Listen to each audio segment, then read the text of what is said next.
हाँ जी प्यारे विद्यार्थियों, सबनों मेरे वालों प्यार भरी सत श्री अकाल। अज आपां 7वीं क्लास का 9वां पाठ यानी कि मिट्टी बारे पढ़ांगे। धरती की सब तो उपरली परत जिस दे विच फसलां या पौधे उग सकते हैं उन्हां नूं आपां मिट्टी कहने आ। मिट्टी खंडित या टुटियां चट्टानां, कार्बनिक पदार्थ, जंतु, पौधे अते सूक्ष्म जीवां तो बनी हुंदी है। मिट्टी के खाखे दियाँ लेटवेदार या समतल परतां इस तरह होंदियां हन। अगर आपां मिट्टी नूं खोददे हां जमीन दे विच तां आपां नूं सब तो नीचे पथरीला ठोस तल दिखाई दिंदा है। उस तो उपर अपने कोल चट्टानी टुकड़े हुंदे हन। फिर उस तो उपर अपने कोल हेठली मिट्टी हुंदी है। हेठली मिट्टी के उपर अपने कोल उपरली मिट्टी हुंदी है ते उपरली मिट्टी के उपर कार्बनिक पदार्थ जिस नूं आपां मल्लड़ कहने आ ओह पिया हुंदा है। हुण आपां वेखदे हां मिट्टी की रचना बारे। मिट्टी दो घटकों तो मिलकर बनी है। एक घटक का नाम है कार्बनिक ते दूसरे घटक का नाम है अकार्बनिक। कार्बनिक घटक पौधों के मृत अते गले सड़े पत्ते या कीट या होर मृत जंतुओं के मिट्टी विच दबे शरीर, पशुओं का गोबर आदि तो मिलकर बनता है ते इस कार्बनिक घटक नूं असीं मल्लड़ आखदे हां। रेत, कंकर, चिकनी मिट्टी, पत्थर, खनिज ये सारे मिट्टी के अकार्बनिक घटक होंदे हन।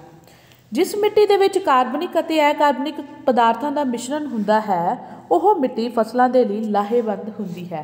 परंतु जिस मिट्टी दे विच इन्हां दा मिश्रण नहीं हुंदा ओह मिट्टी फसलों के लिए लाहेवंद नहीं हुंदी। हुण आपां गल करदे हां मिट्टी दीयां किस्मां दे बारे। मिट्टी आपां कणां दे आकार ते रंग अते रसायनिक बनतर के आधार पर वर्गीकृत करते हैं। सब तो पहला आपां गल करते हैं कणां दे साइज़ के आधार पर मिट्टी दीयां किस्मां।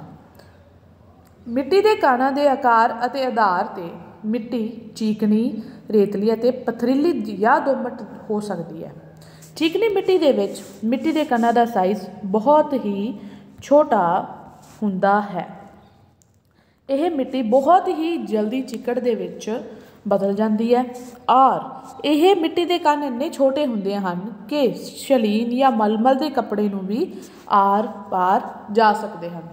फिर उस तो बाद जदों चीकनी मिट्टी का चिक्कड़ सुकदा है तो यहदी जिहड़ी हैगी अपने कोल पेपड़ी, सख्त पेपड़ी बन जाती है। दूसरी किस्म जिसदे बारे आपां गल करना है वह है रेत। रेत के कण चीकनी मिट्टी के कणों तो वड्डे हुंदे हन। रेत के कण मनबल के कपड़े नूं पार नहीं कर सकते। रेगिस्तान की जो मिट्टी है वह आम तौर पर रेतली हुंदी है और रेतली मिट्टी दे विच पानी नूं जकड़ के रखने की कैपेसिटी नहीं हुंदी। तीसरी किस्म की मिट्टी वह है पथरीली मिट्टी। इस मिट्टी के कणों का साइज़ बहुत वड्डा हुंदा है। इन्ने के वड्डे पथरीले हुंदे हन कण कि आपां इन्हां नूं हत्थां नाल भी चक सकते हैं।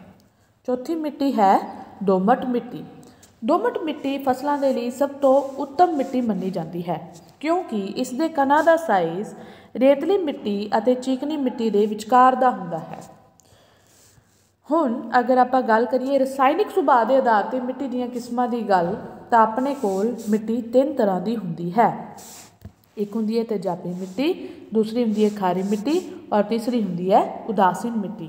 वह मिट्टी जिस दे विच अजिहे लूण होण जो पानी नाल बन के तेजाब बना लैण उन्हां नूं तेजाबी मिट्टी आखदे हन।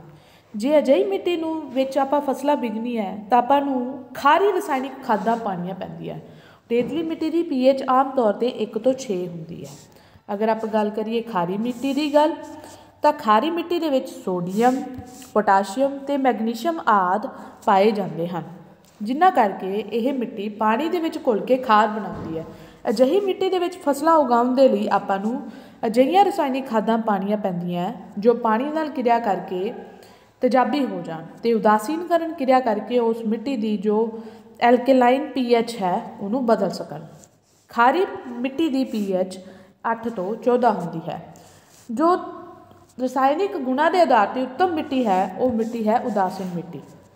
अजिही मिट्टी जिहड़ी ना तो तेजाबी है ना खारी तो जिसकी pH 7 है उस मिट्टी नूं आपां उदासीन मिट्टी कहते हैं।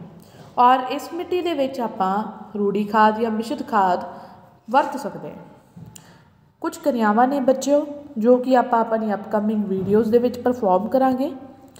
ਉਸ ਤੋਂ ਇਲਾਵਾ ਰੰਗਾਂ ਦੇ ਆਧਾਰ 'ਤੇ ਮਿੱਟੀ ਦੀਆਂ ਕਿਸਮਾਂ।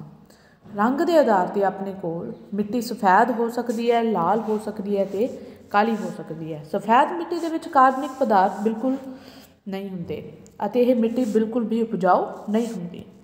ਲਾਲ ਮਿੱਟੀ ਦੇ ਵਿੱਚ ਤਾਂਬੇ ਅਤੇ ਲੋਹੇ ਦੇ ਲੂਣ ਹੁੰਦੇ ਹਨ ਅਤੇ ਇਹ ਮਿੱਟੀ ਗੰਨੇ ਦੀ ਉਪਜ ਵਾਸਤੇ ਬਿਹਤਰ ਮੰਨੀ ਜਾਂਦੀ ਹੈ।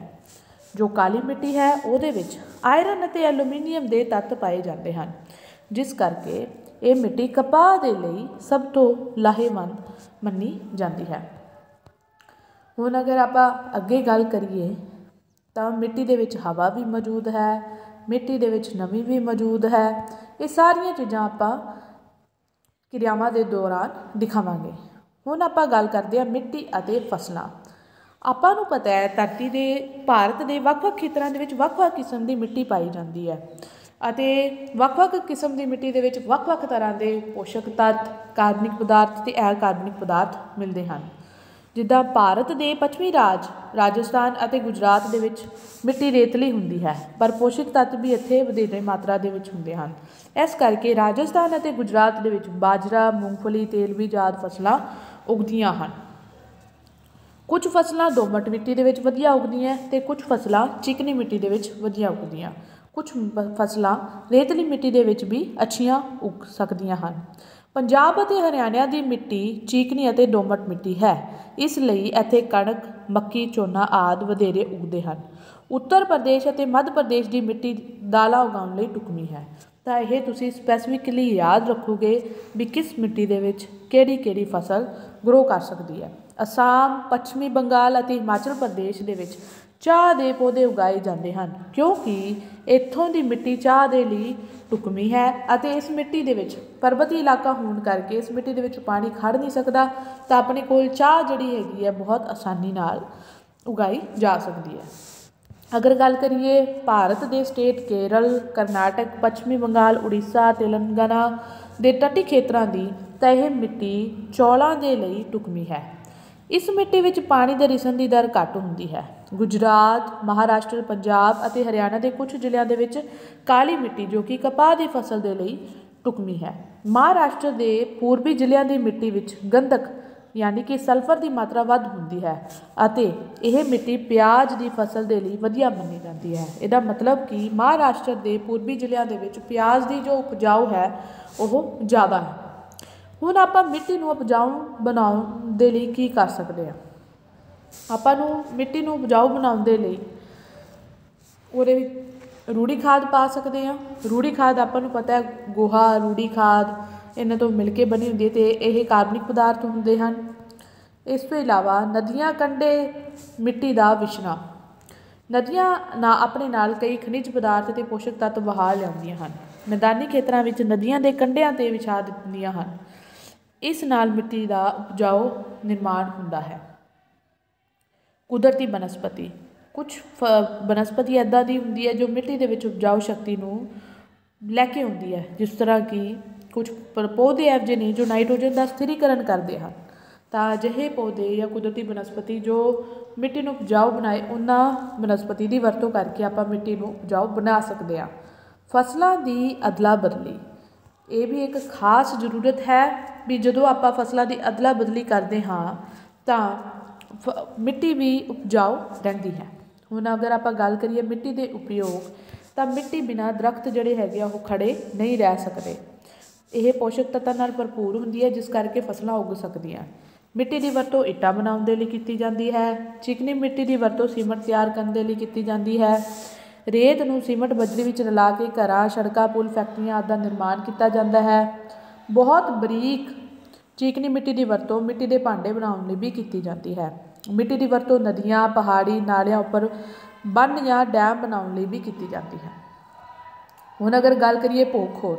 ਤੇਜ਼ ਹਵਾਵਾਂ, ਤੇਜ਼ ਵਰਖਾ, ਹੜ੍ਹ ਜਾਂ ਹੋਰ ਕਾਰਨਾਂ ਕਰਕੇ ਮਿੱਟੀ ਦੀ ਉੱਪਰਲੀ ਸਤਹ ਜੋ ਹੈ ਉਹ ਖੁਰਨਾ ਸ਼ੁਰੂ ਕਰ ਦਿੰਦੀ ਹੈ, ਜਿਸ ਨੂੰ ਭੂ ਖੋਰ ਆਖਦੇ ਹਨ।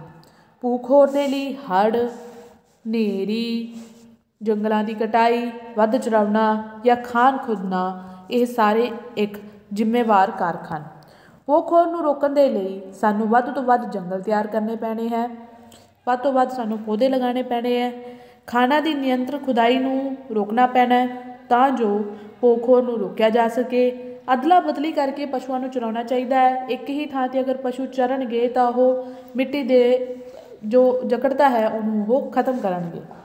ਚੈੱਕ ਡੈਮਾਂ ਦਾ ਨਿਰਮਾਣ ਕਰਨਾ ਚਾਹੀਦਾ ਹੈ ਜਿਸ ਨਾਲ ਪਾਣੀ ਦੇ ਵਹਾਅ ਦੇ ਨਾਲ ਜੋ ਪੋਖੋਰ ਹੁੰਦਾ ਹੈ ਉਹ ਰੁਕ ਜਾਏਗਾ। ਖੇਤਾਂ ਦੇ ਆਸੇ ਪਾਸੇ ਵੱਟਾਂ ਉੱਤੇ ਘਾਹ ਉਗਾਉਣਾ ਚਾਹੀਦਾ ਹੈ ਤਾਂ ਜੋ ਮਿੱਟੀ ਪਾਣੀ ਦੇ ਨਾਲ ਵਹਿ ਕੇ ਨਾ ਜਾਵੇ। ਨਦੀਆਂ ਅਤੇ ਨਹਿਰਾਂ ਦੇ ਕਿਨਾਰੇ ਪੱਕੇ ਕਰ ਦੇਣੇ ਚਾਹੀਦੇ ਹੈ। ਔਰ ਇਸ ਤੋਂ ਇਲਾਵਾ ਵੱਧ ਤੋਂ ਵੱਧ ਦਰਖਤ ਲਗਾ ਕੇ ਆਪਾਂ ਮਿੱਟੀ ਦੇ ਪੋਖੋਰ ਨੂੰ ਸੁਰੱਖਿਅਤ ਕਰ ਸਕਦੇ ਹਾਂ। ਮਿੱਟੀ ਦਾ ਪ੍ਰਦੂਸ਼ਣ ਸਾਡੇ ਦੁਆਰਾ ਬੇਹੱਦ ਕੀਤਾ ਜਾਂਦਾ ਹੈ। ਕੋਈ ਵੀ ਬੇਲੋੜੀਆਂ ਹਾਨੀਕਾਰਕ ਚੀਜ਼ਾਂ ਮਿੱਟੀ ਦੇ ਵਿੱਚ ਜਦੋਂ ਸ਼ਾਮਿਲ ਹੁੰਦੀਆਂ ਹਨ ਤਾਂ ਉਹਨੂੰ ਮਿੱਟੀ ਦਾ ਪ੍ਰਦੂਸ਼ਣ ਕਹਿੰਦੇ ਆ। ਮਨੁੱਖੀ ਗਤੀਵਿਧੀਆਂ ਮਿੱਟੀ ਨੂੰ ਗੰਦਾ ਕਰ ਰਹੀਆਂ ਹਨ, ਜਿੱਦਾਂ ਕਿ ਕੀਟਨਾਸ਼ਕ ਅਤੇ ਰਸਾਇਣਿਕ ਆਦਿ ਆਪਾਂ ਅੰਨ੍ਹੇਵਾਹ ਵਰਤੋਂ ਕਰਦੇ ਹਾਂ ਜੋ ਕਿ ਮਿੱਟੀ ਨੂੰ ਪ੍ਰਦੂਸ਼ਿਤ ਹੈ। ਉਦਯੋਗ ਜੋ ਹੈ ਉਹ ਮਿੱਟੀ ਨੂੰ ਪ੍ਰਦੂਸ਼ਿਤ ਕਰ ਲਿਆ। ਪੋਲੀਥੀਨ ਕੋਈ ਵੀ ਆਪਾਂ ਵਰਤ ਕੇ ਸੁੱਟ ਦਿੰਦੇ ਹਾਂ। ਪਲਾਸਟਿਕ ਆਪਾਂ ਜਨਰਲੀ ਮਿੱਟੀ ਦੇ ਉੱਪਰ ਸੁੱਟ ਦਿੰਦੇ ਹਾਂ, ਜਿਸ ਦੇ ਨਾਲ ਆਪਾਂ ਬਹੁਤ ਜ਼ਿਆਦਾ ਮਿੱਟੀ ਦਾ ਪ੍ਰਦੂਸ਼ਣ ਕਰ ਰਹੇ ਹਾਂ। ਤਾਂ ਬੱਚਿਓ ਆਪਾਂ ਨੂੰ ਇਹ ਸਾਰੀਆਂ ਐਕਟੀਵਿਟੀਜ਼ ਰੋਕਣੀਆਂ ਪੈਣੀਆਂ ਜਿਹਦੇ ਨਾਲ ਆਪਣੀ ਮਿੱਟੀ ਜੋ ਹੈ ਉਹ ਪੋਖੋਰ ਦੇ ਪੋਲਿਊਸ਼ਨ ਤੋਂ ਬਚ ਸਕੇ ਜਾਂ ਮਿੱਟੀ ਦੇ ਪੋਲਿਊਸ਼ਨ ਤੋਂ ਸੋਇਲ ਪੋਲਿਊਸ਼ਨ ਤੋਂ ਬਚ ਸਕੇ। ਸੋ ਬਾਕੀ ਦੀਆਂ ਕਿਰਿਆਵਾਂ ਅਤੇ ਜੋ ਬੁੱਕ ਐਕਸਰਸਾਈਜ਼ ਹੈ ਉਹ ਆਪਾਂ ਆਪਣੀ ਅਗਲੀ ਵੀਡੀਓ ਦੇ ਵਿੱਚ ਕਰਾਂਗੇ। ਸਾਰੇ ਬੱਚੇ ਇਹ ਪਾਠ ਪੜ੍ਹ ਲਓ। ਅਗਰ ਕੋਈ ਵੀ ਡਾਊਟ ਹੋਏ ਮੈਨੂੰ ਪੁੱਛ ਲਿਓ। ਆਈ ਹੋਪ ਤੁਹਾਨੂੰ ਸਾਰਿਆਂ ਨੂੰ ਇਹ ਚੈਪਟਰ ਸਮਝ ਆਇਆ ਹੋਵੇਗਾ। ਮਿਲਦੇ ਹਾਂ ਅਗਲੀ ਕਲਾਸ ਦੇ ਵਿੱਚ ਇੱਕ ਨਵੇਂ ਚੈਪਟਰ ਦੇ ਨਾਲ। ਉਦੋਂ ਤੱਕ ਸਾਇੰਸ ਦੇ ਨਾਲ ਜੁੜਿਓ ਰਹੋ। ਓਕੇ ਬੱਚਿਓ, ਟੇਕ ਕੇਅਰ। Thank you.